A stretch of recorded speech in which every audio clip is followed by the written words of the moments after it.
Russia issues chilling warning for Ukrainians to flee parts of Kyiv now as Putin blitzes Holocaust memorial. Russia today issued a chilling warning for Ukrainians to flee parts of Kyiv now ahead of another massive bombardment. At least 5 people were killed after Russian missiles rained down on the city, hitting a Holocaust memorial and the biggest TV mast in the Ukrainian capital.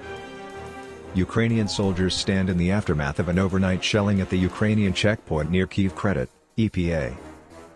Kyiv residents make Molotov cocktails ahead of the Russian attack EPA. A blast is seen at one of the main TV towers in Kyiv Reuters. The attack on the Babyn Yar memorial, pictured, the site of one of the Nazis' deadliest individual war crimes, sparked outrage across Ukraine Getty. The attack on the Babyn Yar memorial, the site of one of the Nazis' deadliest individual war crimes, sparked outrage across Ukraine. Between September 29 and 30, 1941, the Nazis and their collaborators murdered more than 33,000 Jews, dumping their bodies in a ravine. It was the largest single massacre in the history of the Holocaust up to that point. What is the point of saying never again for 80 years, if the world stays silent when a bomb drops on the same site of Babyn Yar?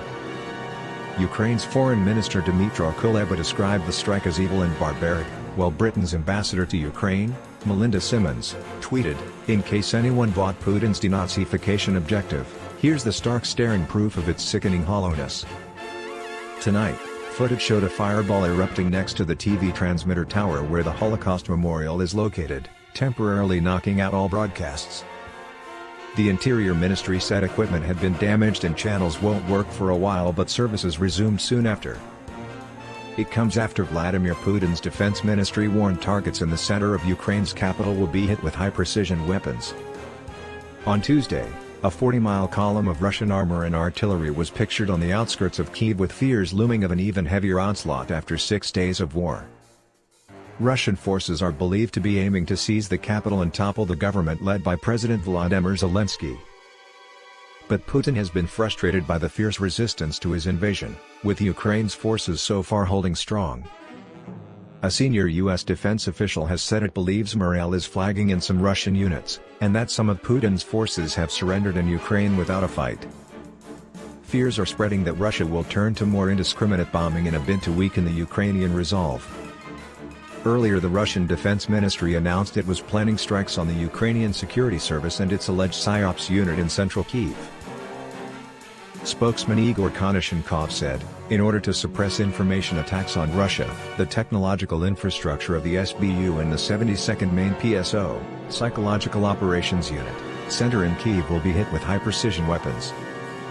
Meanwhile, residents armed themselves with guns and Molotov cocktails as they prepared for what could be a prolonged siege. Makeshift barricades of tires, trucks and wheelie bins have been erected ahead of the defense of Kyiv.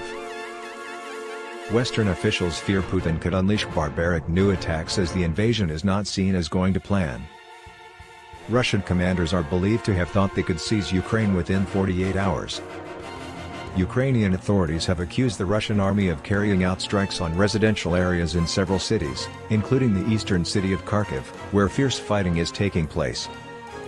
Putin's forces pressed their attack on other towns and cities across the country, including at or near the strategic ports of Odessa and Mariupol in the south. U.S. officials also believe Russia has not yet managed to win control of the airspace, and so far 400 missiles have been launched at Ukraine. Ukrainians take part in military training ahead of the Russian assault. Getty. It came as Ukraine claimed that Belarus troops stormed across the border in the north to join the Russian invasion. The country's parliament said Belarusian troops entered the Chernihiv region just hours after Belarus President Alexander Lukashenko claimed he had no plans to join Putin's invasion. The huge 40-mile convoy of Russian tanks and armored vehicles is already inching closer to the Ukrainian capital as fighting intensifies on the ground. Putin's puppet leader Lukashenko has already allowed the Russian president to use Belarus as a staging post for his forces. He accused Russia of state terrorism over a missile strike on Ukraine's second-largest city Kharkiv. People walked by a damaged vehicle and an armored car at a checkpoint in Brovary, outside Kyiv. AP. Ukrainian soldiers stand guard amid ruined cars near Kyiv. EPA. A massive column of Russian armor moving towards Kyiv. AFP. Russia knocked out Kyiv's main TV tower in a strike.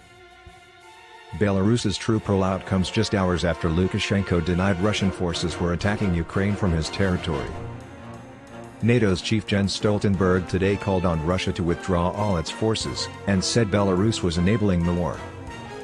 He said the column of heavy Russian armor moving towards Kyiv would bring heavy Russian armor. Putin's troops are believed to be looking to surround Kyiv after earlier attacks by advanced forces were repelled in fierce battles. Kyiv is bracing itself for a further onslaught after the Russians unleashed hell on Ukraine's second city Kharkiv using deadly cluster bombs. Other images showed also Russian ground forces close in Zdviyivka, northeast of Kyiv. Kyiv residents in the city remain defiant in the face of the oncoming onslaught and pledged to fight for their homes. The Russian army urged Ukrainians to leave Kyiv freely on one highway out ahead of what is an expected Russian offensive to capture the capital. Ukraine's army says it fought off several attempts by Russian forces to storm the outskirts of Kyiv overnight, with the capital also hit by 3 missile strikes. Despite the Ukrainians' success in repelling all the attacks on Kyiv so far, U.S. officials fear Putin's forces could still prevail, after rethinking their tactics.